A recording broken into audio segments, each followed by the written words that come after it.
weyn ayaa lagu dhawaaqi doonaa saacadaha soo socda iyadoo mucaaradkii ugu badnaa ay isku kulmi doonaan mid ka mid ah hoteelada ku tiila caasimadda muqdisho ee Soomaaliya halka oo loogu dhawaaqi doono 10 May oo ku aadan maalinta Axadda ee beri ah qaabka loo banaan bixi lahaa iyo degmooyinka sida rasmiga looga banaan bixi lahaa iyo goobaha ugu muhiimsan isla markaana ay mucaaradku isugu soo bixi lahaayeen iyo bulshada Soomaaliyeed sida la og yahay dad kor u dhaafaya 100,000 ayaa iska diiwaan geliyay linkiga ay mucaaradku ugu tala galeen dadka isu soo baxaya isla markaana banaan bax xoogan ka dhigi doona gudaha caasimadda ee Soomaaliya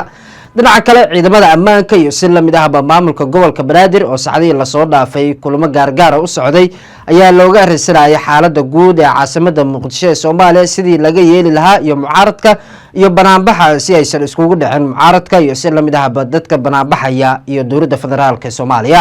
dhaqdhaqaaqyadii ugu dambeeyay ayay wadaan ciidamada Soomaaliya iyadoo saacadii la soo dhaafay gudaha caasimadda muqdisho goobaha ugu muhiimsan lagu arkayay ciidamo kala duwan kuwaas oo ka amar qaadanaya dowladda federaalka Soomaaliya dhaqdhaqaaqyo culus ayaa ka socda gudaha Soomaaliya iyadoo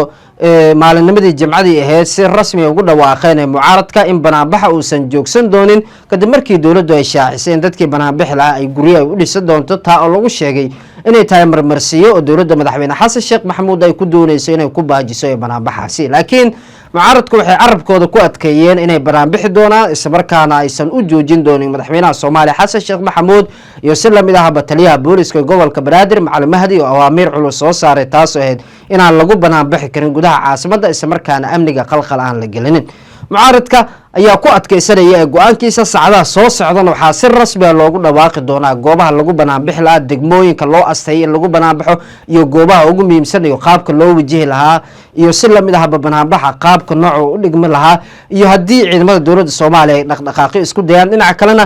waxay mucaaradka ay sheegeen in loo baahan yahay in banaan-baxaasi ay ka soo muuqdaan cid kasta wax ka tabanaysa dowladda federaalka ee Soomaaliya iyadoo xitaa warar hoosaada soo baxaya ay sheegayaan in dad tir badan oo dhulalkii hore looga qaatay ay qayb ay ka yihiin banaan-baxan isla markaana